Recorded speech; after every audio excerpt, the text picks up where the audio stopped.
All right, so moving on, a little bit of NHL. There's not much going on right now. We did have a few contracts. Connor Bedard is signed 15 million a year officially, which is great for the Chicago Blackhawks. And there is some talk. So, a little bit of an interesting tidbit with the NHL.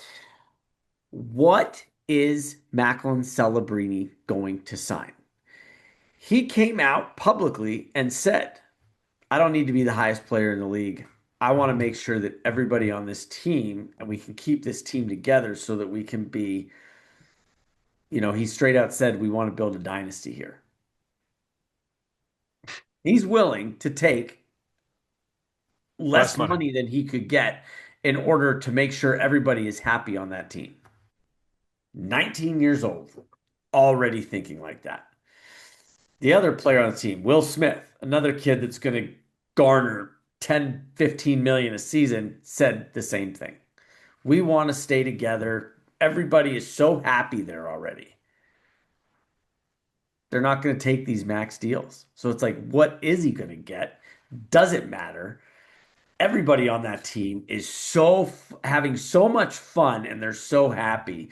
And the way Mike Greer built that team, after this season, he's going to have $94 million in available cap space.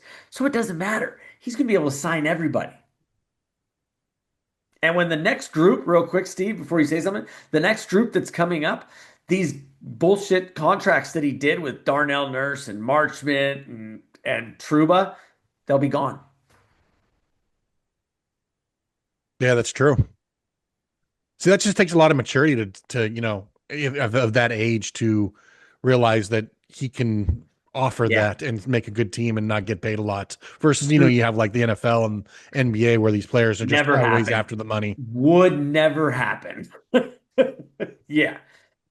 So that's crazy. That's big. Good for him. Well, good for Yep. them. Yeah. I was like, that's pretty cool. Because what do you think he's worth? Macklin Celebrini, if you could get him, what would you sign him for? Well, obviously 8 years. It'd be a max contract. I don't know because that's a hard. I mean, he. Don't get me wrong. He Sure. showed a good as being a good player those last Oh, season, but he's generational. Yeah. Just watch him skate and play. Right. the question is he going to be injury prone starting I in a couple years? And he's going to be look out. at Bedard. Bedard is, but So I mean, it's just hard to tell. I mean, I don't know if 8 years. I think what was the highest rate? When somebody just got that's paid 60 eight million, years as a max contract in the NHL. and somebody just go like 6 years, 60 million, or 6 years, 80 million, It was 18 million AAV or whatever. Yeah, it was 19. It was Leo Carlson. Yeah. 19 a year or 19 total, No, 19 a year.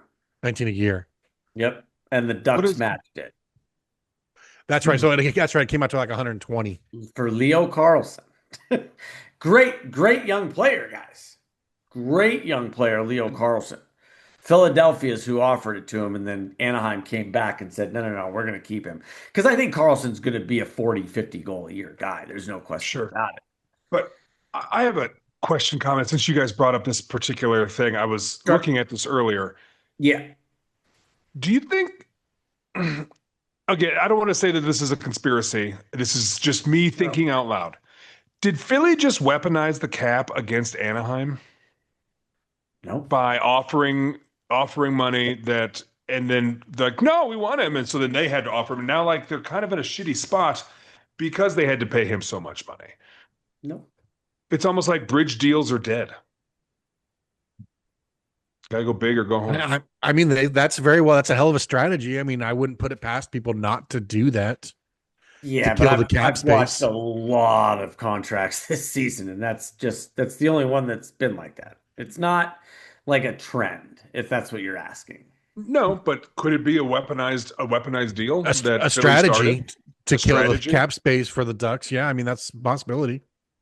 I wouldn't put it past people these days But no, to I have don't Yeah, that think but kind of I why would don't you strategy. think do that? Because the other teams, what if the other team doesn't do it? You're on the hook for that contract.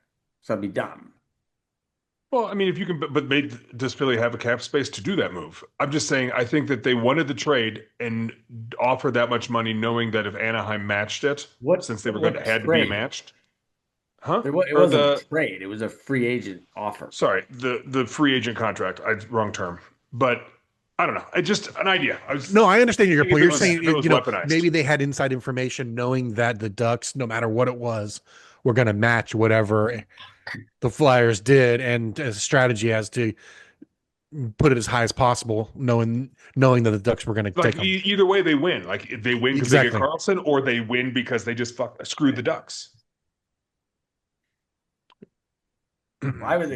But My question is, why would a team in the Eastern Conference try to screw a team in the Western Conference? Like, that's true. there's absolutely no rivalry there. They're not in the same division. They're not even in the same conference. It's true. Like, Maybe they don't like their water boy. yeah, I'm like, what is the entire point of that? Like, I'm just sorry. I'm trying to understand like why. So I don't know. The top 10 best value contracts right now. This is via The Athletic. They did a top 10 best value right now for the players. Speaking of contracts, and these are what this is what they've come up with. Is at number 10, it's Jack Hughes, sitting at 4 years. He's only making 8 million a year right now. That's a huge, great value. Rasmus Dahlin in Buffalo is at $11 million a year for the next 6 years, but that's a newer contract. That's a great value right now. It really is. Dustin Wolf, that's the goaltender. Great, great up and coming goaltender right now for Calgary. This kid's a stud. Probably going to be top 10 if he keeps on the same track that he's on right now. Is it 7 years? They got him for 7 more years, and he's only making 7.5 million a year. Seth Jarvis in Carolina is sitting at $7.4 million a year for the next six. Great, great, great team friendly deal. Logan Thompson is only getting 5.9 million a year for the next 5 years. It's a great deal for the Washington Capitals. Moritz Seider in Detroit is sitting at only 8.6 million a year for who he is, and that's for another 5 years. It's a great deal. Jackson Blake, another one in Carolina, 5.1 million. They've got him for 8 more years, and he is looking to be an absolute stud. One of the great things about Carolina is how they've managed the cap and brought that team up. This is a very much a homegrown team. They drafted very, very, very well. So Except Carolina's in really good shape for the next 10 years. Aho So is up for they renegotiation, I think, this next year. sure there'll be players that will be, absolutely. But they still have a lot of cap room to play with because they've done such a good job building that team. Mhm. That's when you build through the draft and you have good scouts, you draft well. This is what happens. Carolina is going to be a stud team for another 10 years. They just are. They're going to be there. Hope Brandon so. Hagel, I really like this deal when Tampa Bay signed Hagel. They got him for 6.5 million for 6 years. Great deal. Jake Sanderson, 8.1 million for six, and then Lane Hudson signed for only 8.9 million. Kid's a stud in Montreal, so that is great, and they got him for 8 years. So it's just an interesting thing. You got players that are taking lower money to be on better teams. I love it. So anyway, that's what I got. Yeah. So, and we'll have fun with that when training camp opens up, when this is all said and done, and we start to see where teams are going. So, what do you guys think? For contracts? Yeah, again, like Brandon, what do you think, buddy? Just looking, there's still a lot of great players out there that haven't found homes yet. There We've are. got Patrick Kane out there, Logan Stanley's still out Yep. there, Tarasenko's still out there. Tarasenko, that'd be a great like third line anchor guy. The kid can still play. Might be a second liner on some teams, Brandon, don't you think? No, he's a great player. I love to watch him Yeah, play. I said third, but really it's really be a great second line center for somebody or winger. I Hmm. love that one. Go ahead. Sorry. So yeah, I'm still waiting to waiting to see how all this free agency still shakes out. Some of those could It's be great values. Yep, and like Nick brought up a couple weeks ago, he still have Dylan Larkin saga. I don't think he's going anywhere. Dude, I actually dug into it.